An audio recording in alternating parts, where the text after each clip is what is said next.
Talk Nation, we are back here for part 2, baby, of our interview here with Tom Livolsi of Savage Wolves here. If you haven't checked out part 1 yet, make sure to go back and do that first and foremost, and then come right back here. And if you don't want to miss out any Tuffy Talk content, make sure to do us a big favor, hit that subscribe button, notification bell, so you don't miss out whenever we release any new NC State Tuffy Talk content. And also, if you enjoyed this video, if you enjoyed this conversation, hit that like button, give us a follow, Tuffy Talk Now, on Twitter and Instagram. But to kind of pick up where we left off, Tom, one of the biggest things which I want to definitely discuss about was kind of another positive impact, which I think a lot of college fans have seen over the last couple of weeks, which, I mean, definitely you're seeing the NCAA tournament flip upside down for men's basketball. And I truly do feel that the transfer portal and the NIL is a big factor in that. One statistic to kind of prove that is that in the starting lineups for the Elite Eight teams, 19 of them were transfers. And so basically meaning that over two, an average of 2 players for each starting lineup or more were transfers from another school.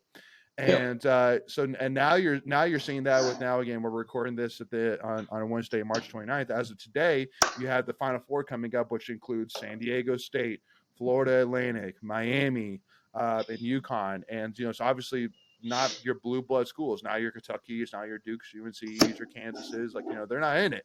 Good. I'm tired of seeing all them in it.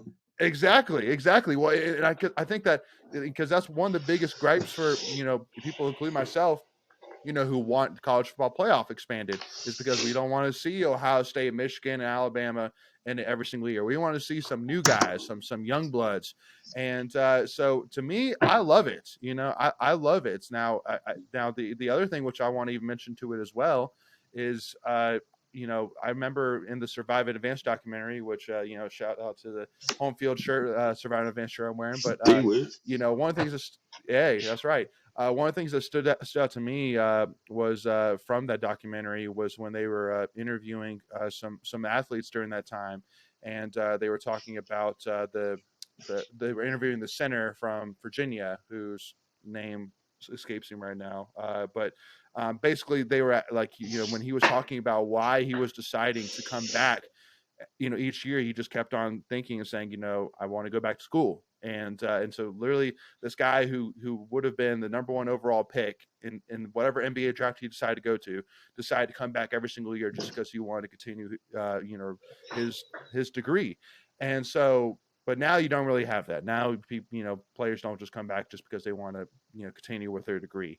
But now with NIL and with everything on top of it, with the, the name, image, likeness and the opportunity to grow, their brand, to me, it's a no-brainer to come back. One of the biggest news that came back is Armando Bacot of UNC announcing he came back. And I'm sitting here going, he'd be a fool to leave, in my opinion. I mean, he's making, a good amount of money, definitely at least 6 figures, if not 7 figures. Man, don't even have to perform. I know, exactly. And he has a car. Hey, DJ Burns is right there along with him. That's all I'm going to say. So I won't sweating at the news of him coming back. But I mean, so I'm sitting here saying, I mean, if you're in this guy's shoes, or if you're in a similar pair of shoes as him, why would you go pro? You literally have a full ride. You have no bills. You got a car's handed to you. You're making money. You're playing at UNC. One of the biggest names in college basketball. Why would you leave? So, to me, that's something what you love to see. That I feel like there's not really as much of a rush to go pro, and because that's your only possible avenue to make money. Yeah. So I think it also too is great for college sports. Yeah, I'll be interested to see how things shake out on that basketball front. Honestly, I think, and I'm going to use UNC as an example, and it's not a dig because they're UNC, but it doesn't pain me to use them as an example either. When you put all of your NIL dollars in one basket, which is basketball, and you go from being the unanimous preseason number 1 and you don't even make the tournament, which, man, those words just roll off the tongue, don't they? But smooth. Yeah. But just from a business perspective, how hard it's going to be to go back and get year 2, year $2, because I'll tell you sustainability is the name of the game in NIL, and that's why my approach of a yearly membership that opens opportunities to some really cool experiences is the one that I think will be pretty sustainable. It's if we spent all of our dollars on bringing a unanimous number one team and they didn't perform, you go back to that well and people are like, literally you cannot get a better example. So I'm anxious to see kind of how that shakes out, because one thing that I don't like about NIL, I'm a big NIL guy. Obviously, I think that athletes should have been getting compensated a long time. There's a couple things actually. One, I don't understand why the NCAA has such a hard time allowing the schools and institutional money to be a part of it. Coaches and Adidas gives ungodly amounts of money to NC State every year, but the burden of right now, the number one most important and first conversation that happens in revenue sports is NIL. What's your NIL program? And that is burden that is once again put on the fan base and put on the donors, right? And I just think that's wrong. I think that this might come across as it is what it is, though. Our athletics and our athletic director, and who I have a very, very good relationship with, and boo, this is not a knock at you, but their success really depends on our success now, right? And it's there needs to be some type of give take when it comes to that. You cannot expect the donors and the fans to continue to foot the bill for this NIL initiative, right? The other thing that I am not thrilled about is, and it's on the basketball front, the transfer portal. I believe in it. If a coach can pick up and leave, and he has been in someone's living room and looked someone's mother in the eye and said, I'm going to watch out for your son, and they suddenly are able to pick up and move, I think the players should be able to do the same thing. I do. Sure. But as a fan, and as someone with a vested interest in this, I don't love the idea of, we just had a couple basketball players that we got from the portal are back in the portal, and I don't love the idea.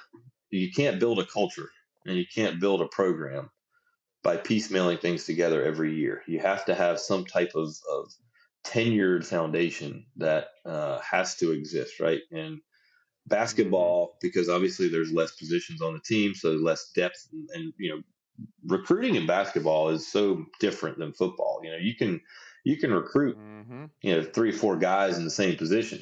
In basketball you can't. You better not miss. You better not have a complete dud, or not be able to develop. Or you take somebody from the portal because of their stats, but the windfall or the downfall of that's going to be some of these coaches have never recruited these guys. They have no idea, what they're like. They're taking, a very, very compacted book of work and book of business, for lack of a better term, and you're adding that to your team. Now, you are, to your point, we're seeing it's successful, right? It's successful. There's teams in the Elite Eight, Final Four, whatever, but I think in a perfect world, there has to be some type of agreement from the players and from the university as far as a tenured and time based. I don't think it's right that you can go in the portal, go to school, and then jump right back in the portal next year. And I also don't think it's right that coaches can,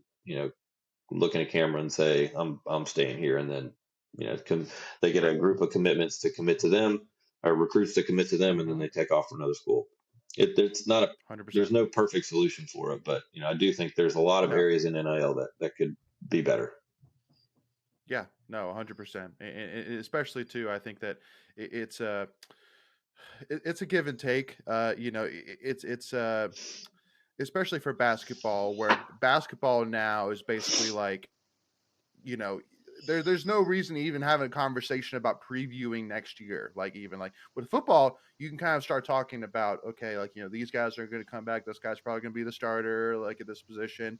I feel really good here. But basketball, I mean, think about it. I mean, we've lost, as of today, again, March 29th, we've lost three to the transfer portal, and we've lost one going pro. Which, I mean, Big T going pro, not much of a shocker, but definitely like Jack Clark was not a shocker, but definitely wasn't necessarily expected, and definitely a hit for sure, especially since he just came from LaSalle University, last year, like you were saying. And it just because, again, too, it's hard to grow a culture There's no a, continuity. a, Yeah. yeah, well, just like an opportunity where like a young guy learns from the older guy. Like you don't really have that because more than likely that young guy has been at that school for just as long as that older guy. So there's not like a passing of the torch necessarily that Right. you may have in in previous years or more of in football even. But which again, I can't. I'm gonna. You said it in the first part. I can't say enough about Coach Dorn and the culture he's built and the fact that like literally the only people that we've had transfer were it almost seemed like it was more of like, all right, we are over capacity, so somebody has to leave. That's almost not to necessarily say that's what happened. Basically, a door and pushed him out the door, but it's it was late in the recruiting in this Yeah. in that No, you're time not wrong. frame, and then so it's like. Did they have that kind of conversation? Be like, hey, listen, we're kind of over capacity. Like you're third or fourth string. Like maybe it might be better for you to go somewhere else. I'm sure that kind of came up, not I'm sure it has. in a I'm sure friendly it way for has. sure. Yeah. Yeah, And 100%, and some of those 100%. conversations, So if I'm an athlete and I would appreciate some of those conversations. yeah, If my goal is it's to yeah, actually play and compete, and my coach comes up to me and says that, hey, look, man, you're third, fourth string, whatever it is. You would probably be better off if you really want to compete. As much as I love you and you've been a part of this for a while, and I'm thankful. But yeah, you're getting ready to be a crash test dummy in practice, and if that's not yeah, what you really want, then so I would appreciate that. I think, overcapacity but move. no, Yeah, I'm no, really hundred excited. percent. I'll tell you this, man. I've had an opportunity to attend practices and typical state. I know what I'm about to say is typical, but We're gonna wear it all. I was really excited about last year. I mean, really excited. And I thought Yeah, last season was, and you know what? On paper, we probably should have been turned out a little bit better than we did.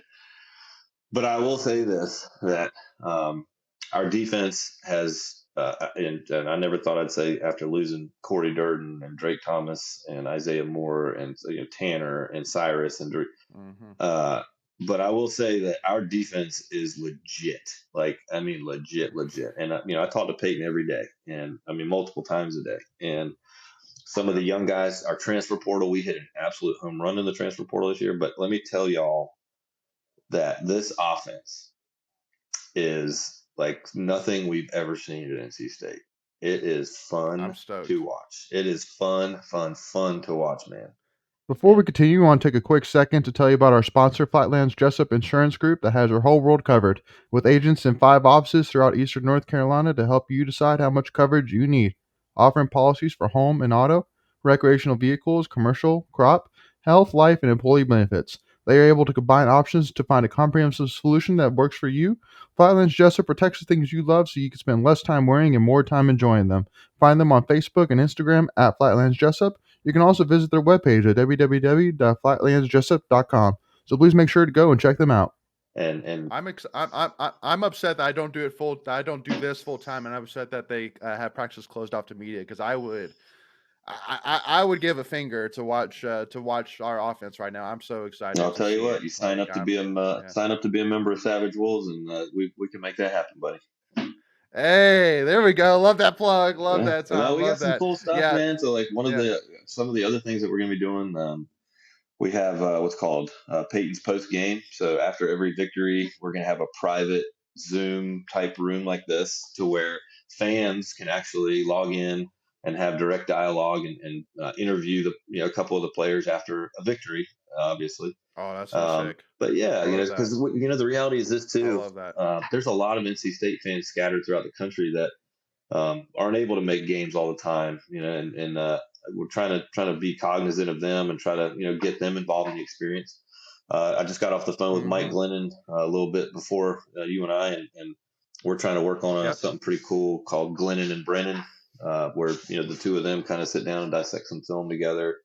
But I mean, Oh, that's sick. we're trying to do some just really cool things that What I want the fans to have is just access, the access Yeah. that normally we wouldn't be able to have. NIL allows for that. Absolutely. And to, I really want to spend kind of the last end of this kind of learning more about specifically about Savage Wolves. And, one of the things which definitely stands out, like we talked about at the beginning of the first part of this interview, was, really what Pack of Wolves was. But now more of, I mean, and again, not to necessarily, say like, we've, downgraded like that, but it's just very different now with Pack of Wolves where, like even looking at their website, how it's much more kind of just plain to the point like it used to be, like how it had like all the board members and it had all of the different events and all these different things, but They're now it's revamping much it. more They've got plain. a new website coming out that's going to be really good. Yeah, they've got Okay, some good cool. stuff coming up. Yeah. Good. Yeah. And but now, I mean, from for your end with the Savage Wolves, so kind of tell me, so what's so when if because I'm sure you get this question all the time, what's the difference between Savage Wolves and Pack of Wolves? What's the difference?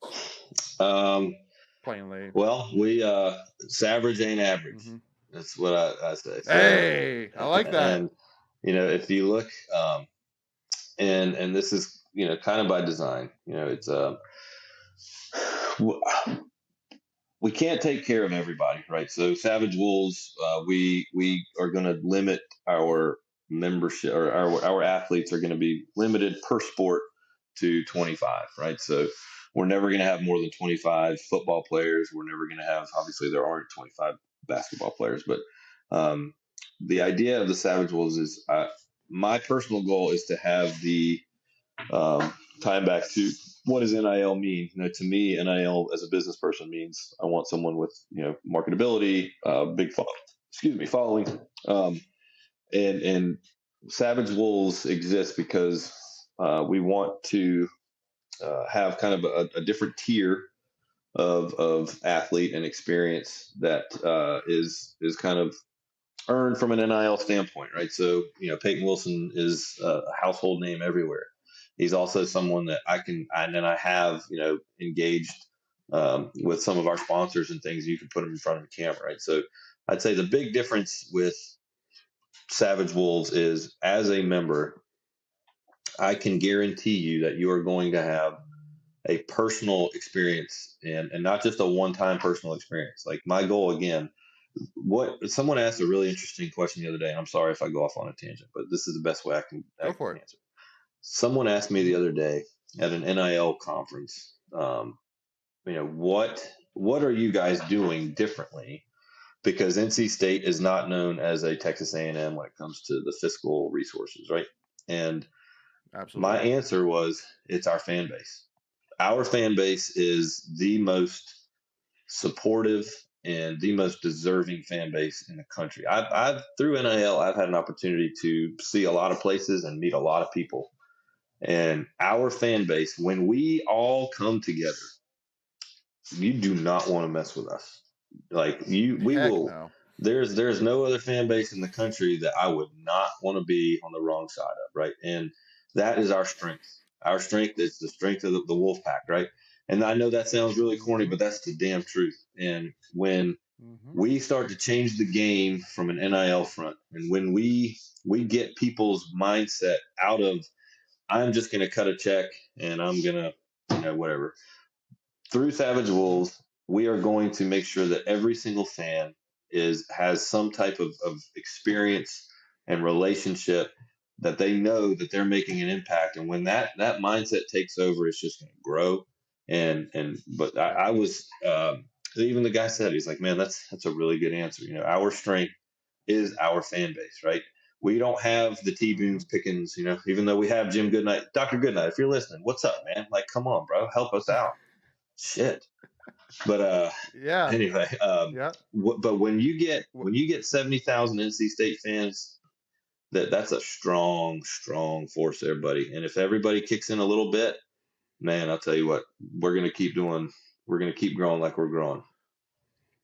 Well, and I want to spend kind of say one more thing about our fan base, and then kind of want to definitely talk a little bit more about Savage Wolves. But the biggest thing, which I say, is that the fact that in football we haven't won a conference or national champion, we have never won a national championship, but the fact we haven't won a conference championship in over 40 years, but yet still every single year sell out our Oh, stadium buddy. in, the 90, 100-degree heat or the 20-degree wind chill games, that it's still sold out.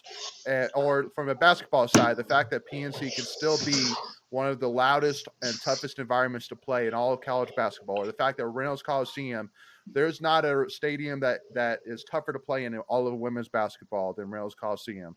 Like the fact that we can still do all that, but still have not gotten that, satisfaction, the huge satisfaction of like a national championship from a women's side, Mm-hmm. or a conference or a national championship from a baseball, men's basketball, football side. Like that to me, I feel like says it all. That's like, again, you don't choose to be a state fan. You're born into That's it. right. Like it chooses There's no you. bandwagon state fan, buddy. I know. No, why? Yeah, what are you being a bandwagon for? Not to hate on us, but it's Exactly. just like, listen, we haven't won a football championship in 40 years. Yep. Like, but we're right there though. We are right there. Yep. So, and I'm again, I don't want to get anybody too excited, but I'm around this stuff every day, and yes, I am very much biased, but I'm also around other programs a lot too. Like that's the NIL community has grown quite a bit, and there's a lot of good relationships with other schools that I've been able to make too. Just as a kind of a checks and balances type thing. Just to make sure that we're watching out for each other. X player and transfer portal is wants this, but no, we're good. No thanks. But I will say that through my travels and being in so many conversations with other schools and other people in the same situation and position that I'm in. We're going to win the ACC next year in football. I'll go ahead and say it. We're going to do it. We're going to do it. We're going. Our home schedule is great. There's Brennan and MJ, the two of those guys behind. Man, I'm telling you. And wait till y'all see this offense. Anaya he brought some cool stuff with him, buddy. Yeah, no, I mean we're stoked for him for sure, 100%. And got to give a shout out to Ben Finley too. Still the best third string quarterback ever, in the country. Man, ever. I saw Ben yesterday, and he was dressed to the nines. I was at pro day yesterday. Took some guys at one Savage Wolves thing, and I saw Ben there. He's dressed to the nines. I said, "What are you doing, man?" I said, "I'm working." And I always enjoy talking to Ben, and he'll be successful no matter where he goes, no matter what he does. We're thankful. One day we're going to look back. We'll be very thankful that he stayed here with us. Yeah, 100%, 100%. Yeah, no, again, it's awesome seeing even a guy like Ben Finley, who, I mean, it would have made complete sense for him to transfer even before last season or even the season before that, just because we all can see, and I know that he see as well, that it's definitely an uphill battle for him to But he's fighting it though, man. I mean, he's out there competing. But he's fighting it. He's not quitting. Exactly. Yeah. Love to see the fight, because I mean, he is very, very talented, but also too, it's just, I really do think that it just is another example again of that. I mean, he loves it here. Players no doubt, man. Love it here. A story from last year, and unfortunately I've got to cut after this. I'll leave you with one cool story about Ben Finley from last year that I haven't even told Ben. So please. I was the Carolina game. When Finley beat Carolina, I was getting these text messages because I was actually in the Bahamas, and I was watching the basketball team play in the Battle for Atlantis, and I just don't go over to Carolina. Like I can't sit in that stadium. It makes me feel whatever. But I was getting all these text messages, and Ben had on a Gopher beanie, and I sent a group chat to everybody. I said, packed by $1 billion, Ben Finley wearing the Gopher beanie. And the night before I left, Cyrus Fagan and Derek Pitts were over here, and we were having dinner and talking about the game. And both Cyrus and Derek both looked at me, and because I was like, man, I'm nervous about this Carolina game, man. God, obviously the season didn't turn out, the way we wanted to, but man, and he said, buddy, I'm telling you right now, Ben Finley's going to beat Carolina. And I was like, what are you talking about? Like, I mean, I believe it, but give me something. Like, give me something here. And Cyrus and Derek were talking about, like, man, in practice, that dude, he doesn't take not even a millisecond off. Like, he's always dialed in. He's always, like, he's hitting receiver. Ben Finley is going to beat UNC. And when I got that text with him wearing the beanie, I was like, oh my God, this is serendipity. Here we go. And as soon as it was over, man, I just that was a really cool moment. So Ben, yeah, just know that your former competitors were always speaking highly of you. Shout out to Ben Finley, 100%. Yeah, definitely one of the best football games I've ever seen with my own two eyes, no doubt about it, and may ever see. It was absolutely indescribable how amazing of a game it was. But Tom, again, I really do want to say thank you again for your time. Really do appreciate you coming on and giving myself, but also to our viewers and NC State fans, kind of some insight in terms of the NIL side, but Savage Wolves, and love to kind of hear that even though it may seem like a competition, that it's not. Nah. And love to hear that and love that clarification. So really do appreciate that. Yep. Just want to kind of, instead of me saying it myself, besides, for fans to go check out Savage Wolves at savagewolvesnil.com. What are some other ways that they can find you and Savage Wolves in terms of from the social media side and et cetera? Yeah. So admittedly, when you go to our website, it's savagewolvesnil.com. Please know that website is not even remotely close to being done. I needed to get our membership link up before the Pro Day event. But our website is going to be badass. Like our website is going to be some of the merchandise that we have. And I mean, so we're #SavageAF. I don't know if anybody saw me wearing my Savage Wolf shirt yesterday, but we got some awesome stuff, interactivity with the players. Again, not to harp on the emotional side of things, but every single player, they sat down and they looked in the camera, and all this will be on the website when it's done. But they looked in the camera and gave a heartfelt thank you to everybody and explained why NIL is important to them and what type of impact it's made for them. Because I think again, when the fans get to really hear the stories and what their dollars are actually going towards, it will. It's pretty overwhelming. But so yeah, our social media handles: Savage Wolves NIL on Twitter and Instagram. Again, I just talked to Coach a little while ago, and he of all people told me that I needed to update my social media because I haven't posted in a while. But I've got a lot of stuff on the docket coming up soon. But I appreciate you guys helping us get the word out as well. Glad to do it, Tom. And yeah, again, from our side, if you don't mind, again, hit that subscribe button. If you enjoyed this conversation, hit that like button and give us a follow as well at Tuffy Talk Now on Twitter and Instagram, as you're going to give Savage Wolves that follow as well. But thank you all so much again for tuning in. We will see you all soon. And as always, go Pack, y'all. Go Pack.